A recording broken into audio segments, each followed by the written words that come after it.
o porquê que eles vieram de lá. Na verdade, em busca de uma vida melhor.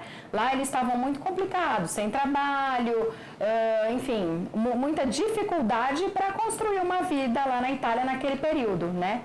Então tiveram que partir para outra, sem saber, vieram bem no escuro, porque não sabiam o que ia encontrá-los aqui. Muitas promessas, né, da América, uma terra nova para eles, mas na verdade eles não sabiam o que iam encontrar. E aqui muitos foram trabalhar na lavoura, café, enfim. E assim, e na verdade a imigração continua, né? Muitos depois vieram também trabalhar em indústrias.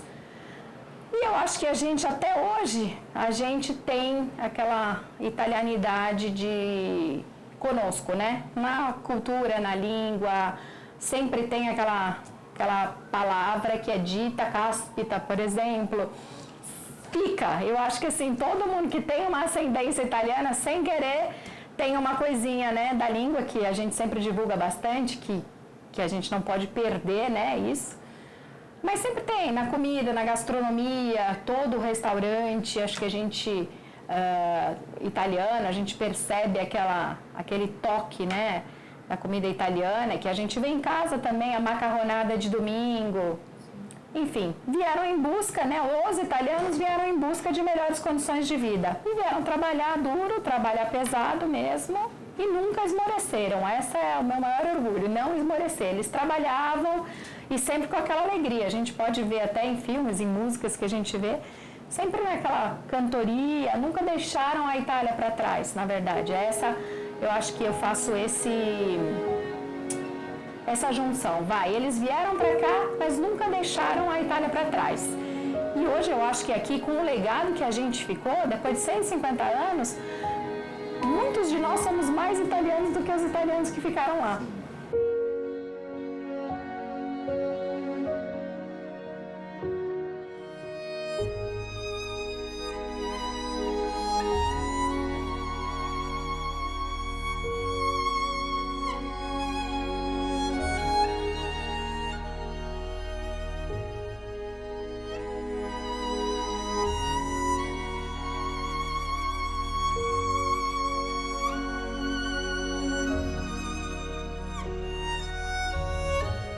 Muitos italianos chegaram aqui para substituir a mão de obra escrava, no início, no fim do 1800. E então trabalhavam nas fazendas de café, de cana-de-açúcar, não? De cacau, de qualquer coisa, prevalentemente café, muito café, não? Esse é o motivo pelo qual, naturalmente, a gente gosta muito do café. Sim. E ainda hoje, não? O café é um produto que nós coloca muitos juntos, que é nascido no Brasil, processado na Itália, volta no Brasil, não? Tudo isso.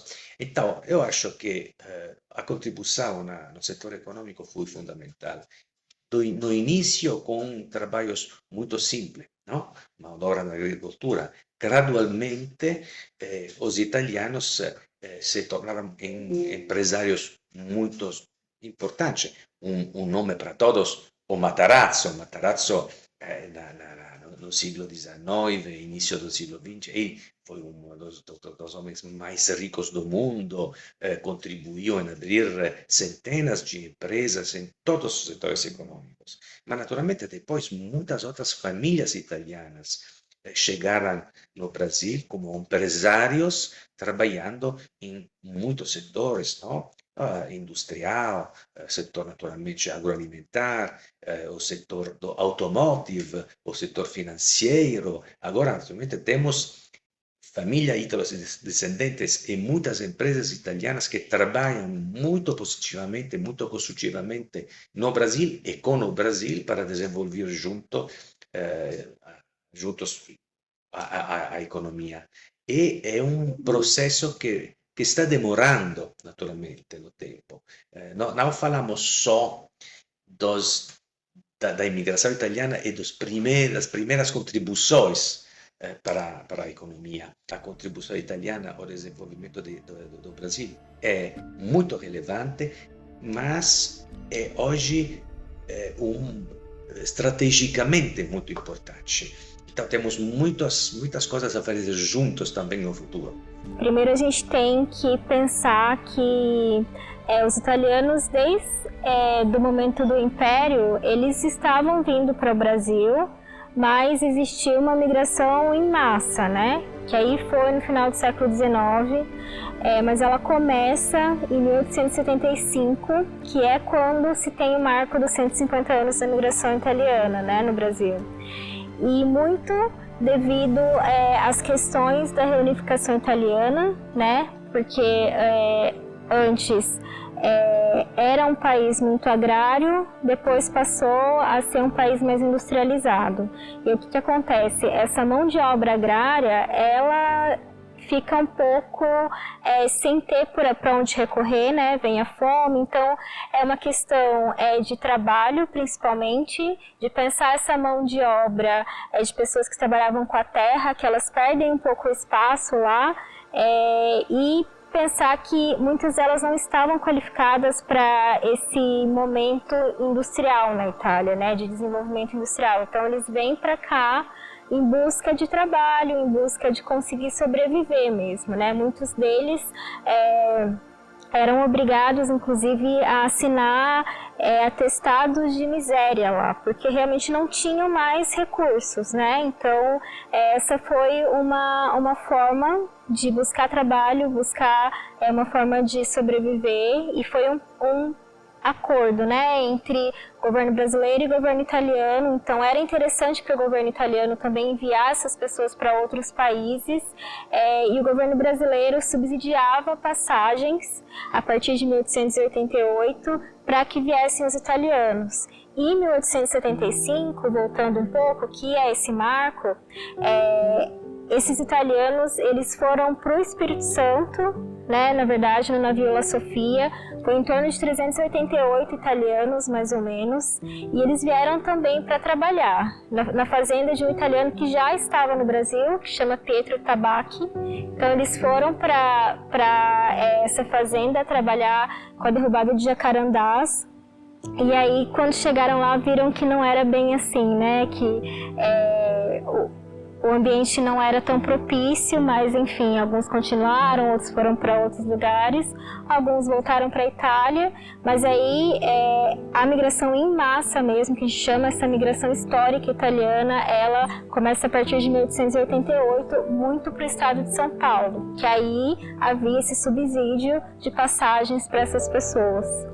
Os italianos hoje não são relegados em bairros, são presentes em todas as cidades de São Paulo e todas as cidades atualmente no interior, mas ficam alguns bairros que são tradicionalmente muito importantes, como a Moca, por exemplo, muito importante para os italianos. E também hoje temos muitas festas tradicionais que são organizadas nesses bairros, não? E que cada ano convidam muitas centenas, seja milhares de pessoas para celebrar. A gente também participa quando possa, naturalmente, não? Essas festas tradicionais. Então, é uma maneira de celebrar uma história, tradições, uma cultura, de maneira muito divertida. Para a gente é chamamos uma soft power. Então, é uma ferramenta muito delicada e muito importante para a diplomacia italiana, porque imagina, aqui no estado de São Paulo, quando eu encontro autoridades, empresários, representantes da sociedade civil brasileira, estatisticamente o 40% mais ou menos tem uma origem italiana. Então já isso nos permite de criar um plano de fala fácil, não? Uma empatia, né? Uma empatia importante. Então, a gente acha que é de verdade, uma ferramenta incrivelmente importante para a Itália, para fortalecer ainda mais as relações entre a Itália e o Brasil. Aqui no estado de São Paulo, principalmente, a gente tem esse destaque para a imigração italiana, né? Então, aqui, quando funcionava a hospedaria de imigrantes do Brás, foi a comunidade que mais se destacou. Foram pelo menos 800 mil italianos que passaram só aqui na hospedaria durante o tempo de funcionamento. Então, a gente pode pensar que dentro da migração para o oeste de São Paulo, essa migração cafeeira e mesmo para a capital, foi a comunidade que mais se destacou, que mais enviou imigrantes, né? A gente já teve...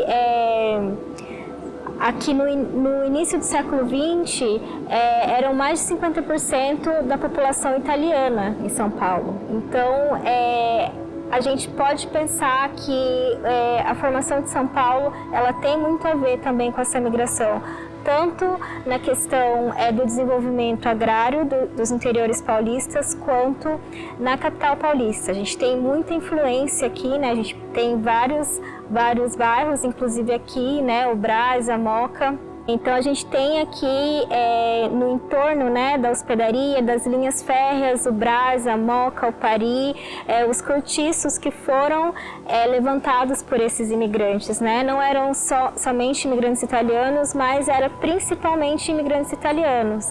Então a gente pode pensar, né, tem tanta influência, por quê? Primeiro porque era uma grande população.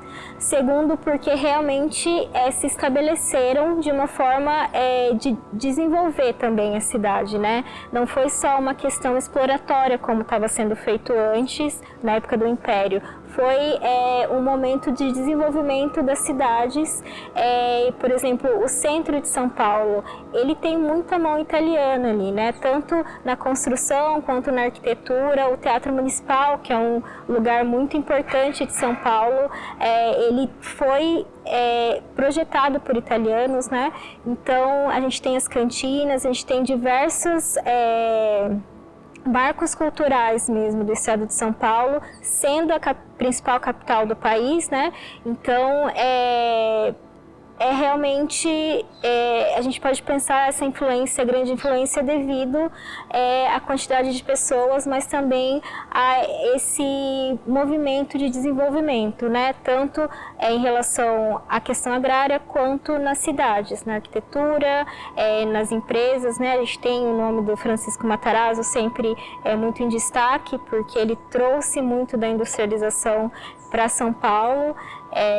Então acredito que é muito disso, assim, né, por causa do número e também das intenções que vinham junto, né, com esse grupo. Landi chega aqui precisamente em 1753, com a comissão de demarcação de fronteiras entre Portugal e Espanha, né? Eles precisavam, né, estavam em vias de assinar o Tratado de Madrid, que nada mais era do que você finalizar, através da assinatura, as fronteiras entre o que era de Portugal e o que era da Espanha. Obviamente que Portugal se deu muito bem, né? Porque Portugal ganhou o Brasil e a Espanha ficou apenas com aquela linguiça que hoje compreende a América Espanhola.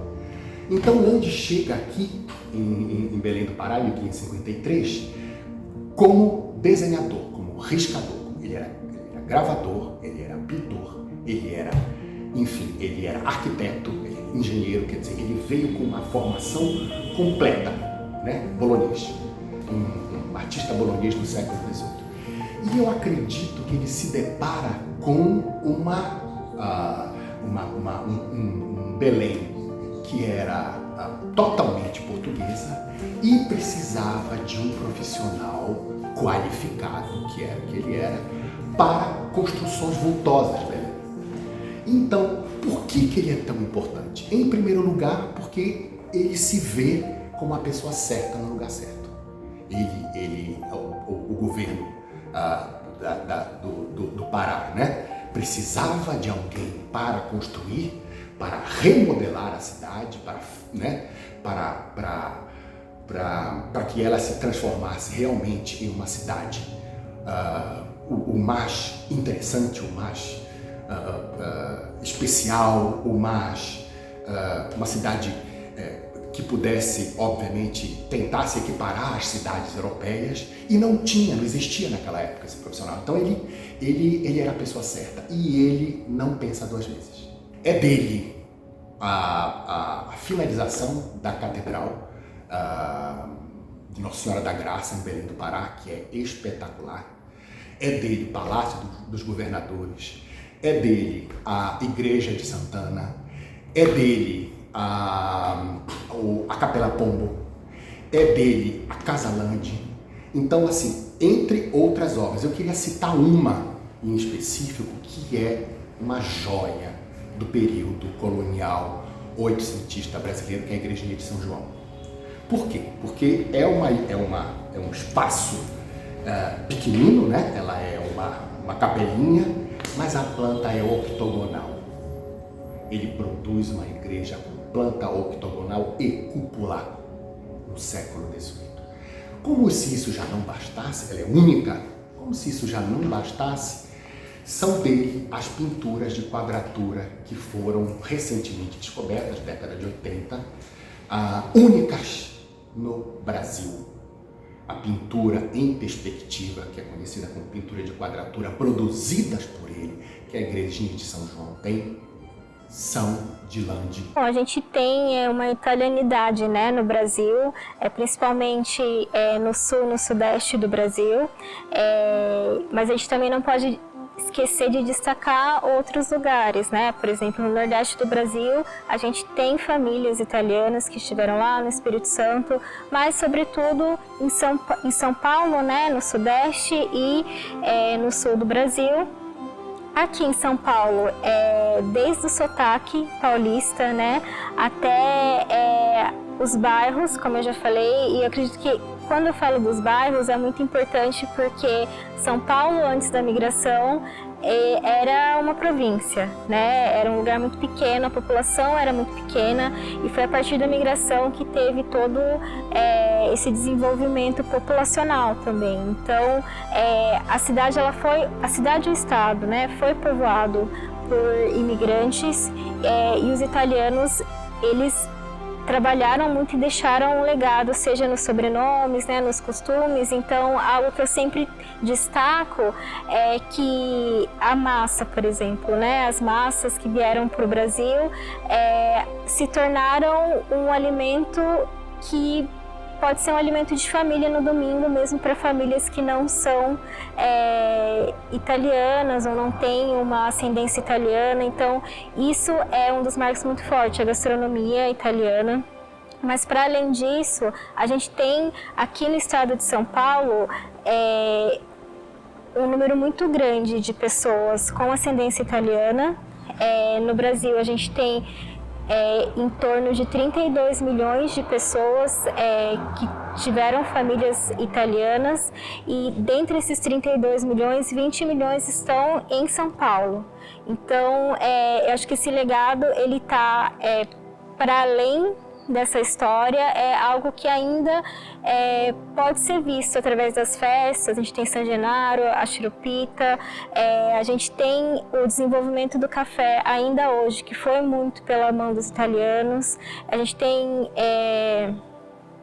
o centro de São Paulo, a gente pode ver além do Teatro Municipal, a gente tem também a Pinacoteca, tem o MASP, tudo isso é herança italiana aqui em São Paulo, né? E a gente tem também ainda as comunidades fortes. A gente tem o Ticolo italiano, né, que vocês também passaram por lá, e é um lugar de muita expressão, né? Foi um dos grupos fortes aqui em São Paulo, que se mantém até hoje, né, de organização mesmo, institucional.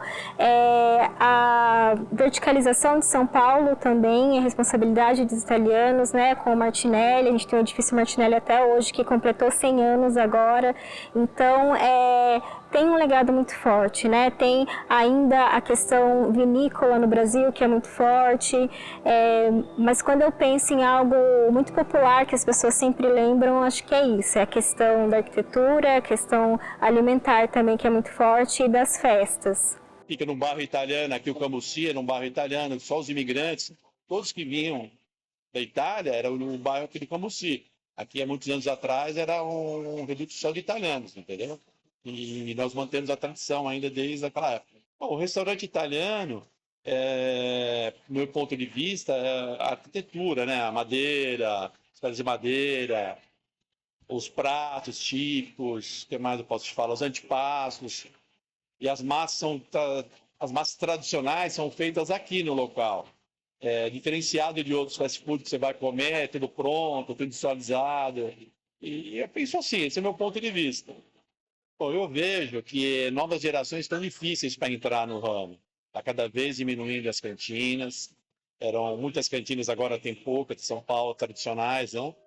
E eu acho que está difícil a nova geração entrar nesse ramo. Hoje o pessoal quer um final de semana livre, eu acho que está muito difícil para continuar. Eu acho que isso vai acabar. Sentimento de família é o que mais, é o legado maior deles, né? Eu acho que a gente vê em alguns outros países, o jovem fez 18 anos, sai para ter a sua vida. O idoso chegou a uma certa idade, uma clínica.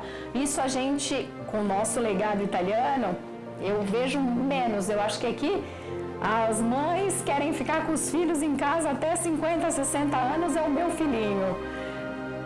Os idosos vão ficar com a família. Normalmente a gente faz de tudo o possível e o impossível até para tê-los conosco em casa, cuidando. A gente que aqui pelo patronato, que a gente atende muitas pessoas de idade, a gente vê muitas famílias que às vezes um filho abriu mão da própria vida, assim, né, entre aspas, porque criou uma vida deliciosa também junto com os mais velhos, mas às vezes abriu mão da carreira, abriu mão de casar e ter filhos para cuidar dos pais. Então isso é muito legal também. A gente vê, é uma maneira de ser que eu acho que a gente pegou da Itália. Todo mundo muito grudado, né? A gente faz questão do domingo na casa dos pais. Meu pai, se a gente não vai lá de domingo, não é o domingo. Mas que dia é hoje, afinal? Domingo. E por que não estão aqui? Então, temos que estar lá todo domingo, né? A gente vê isso, aquelas festas, as comemorações São Gennaro, San Vito e tantas outras que são comemoradas, e os jovens, os adolescentes fazem parte, participam daquelas danças típicas, no sul também, principalmente, né? Mantém essas tradições, o tombo da polenta, são tradições que eu acho que hoje na própria Itália mesmo não se vê, e vem para cá e descobre que a italianidade está aqui, né? São um legado que ficou de todas, né, social e tudo mais, em todas as ordens, né, na verdade. Mas eu acho que, carinhosamente falando, esse legado familiar, para mim, é o mais importante, né? A imigração italiana, ela teve 2 momentos no estado de São Paulo. Até 1902, a vinda dos italianos ela era subsidiada pelo governo, né? Como eu falei no início.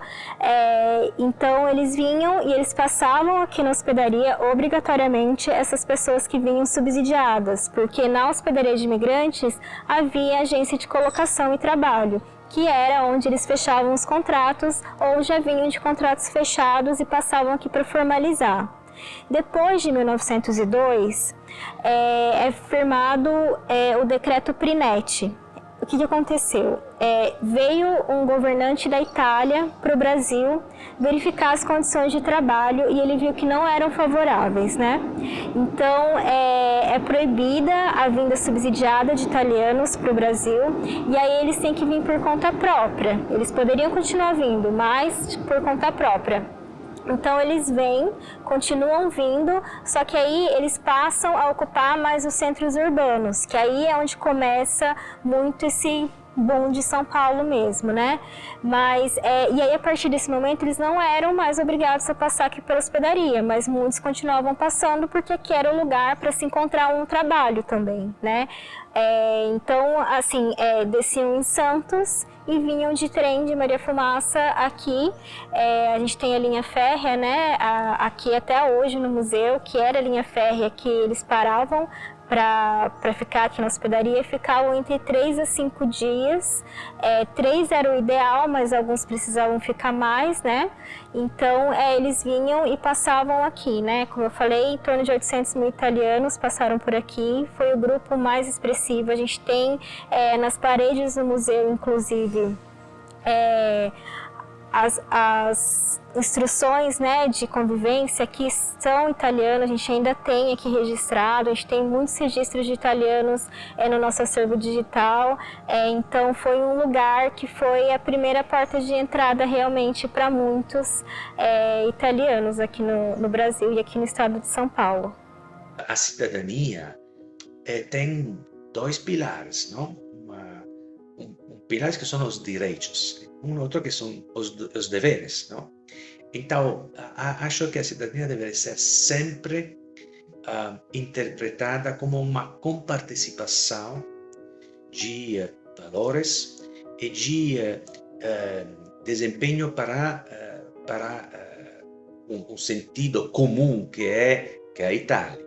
Então, é muito importante não somente de pedir o passaporte, mas é muito importante também de participar da cultura italiana, aprender bem o italiano, visitar a Itália. Nesse sentido, o nosso ministério apresentou no ano passado um projeto muito importante, que é o turismo das raízes. Então, é um canal facilitado de turismo por os italo-descendentes que gostam de reconectar-se com as próprias raízes.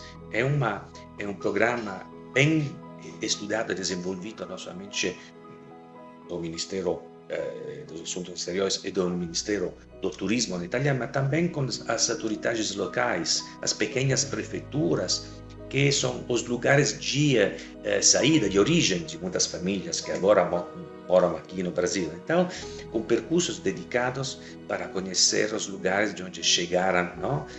Os ancestrais, visitar também as prefeituras, ler os documentos antigos sobre a história da família, sobre a história, reconectar-se com a cultura local, a comida local, eventualmente se alguém da família fica ainda na Itália, não? Um primo, um sobrinho, não? Uma sobrinha. Então, isso é um programa muito interessante que o governo italiano está empurrando muito e que tem o objetivo de criar uma cidadania mais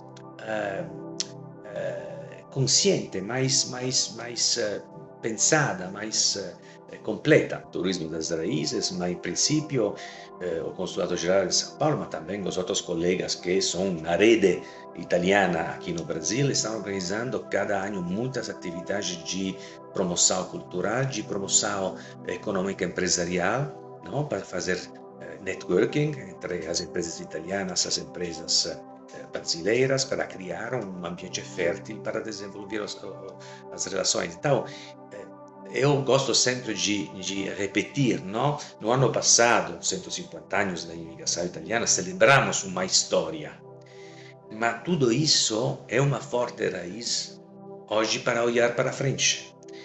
Não podemos parar a celebrar a história, que é um assunto muito importante.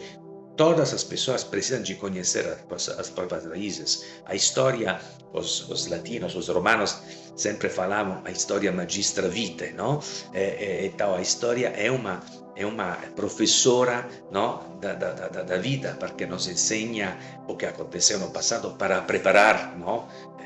O melhor futuro. Então hoje, como Rede Brasil, então embaixada, todos os consulados, estamos investindo muito no futuro das relações entre o Brasil e a Itália, no qual naturalmente precisamos de perguntar quem é o cidadão italiano no Brasil hoje, como podemos trabalhar juntos na maneira melhor para desenvolver uma cooperação em todos os setores, econômico, da pesquisa, da ciência, da cultura, dos principais assuntos sociais. Então, olhamos para frente. Isso é a mensagem. Eu acho que a cultura italiana e brasileira são uma ótima fusão de cultura e de o prazer de ficar juntos, de trabalhar, não, de maneira muito virtuosa.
Tchau!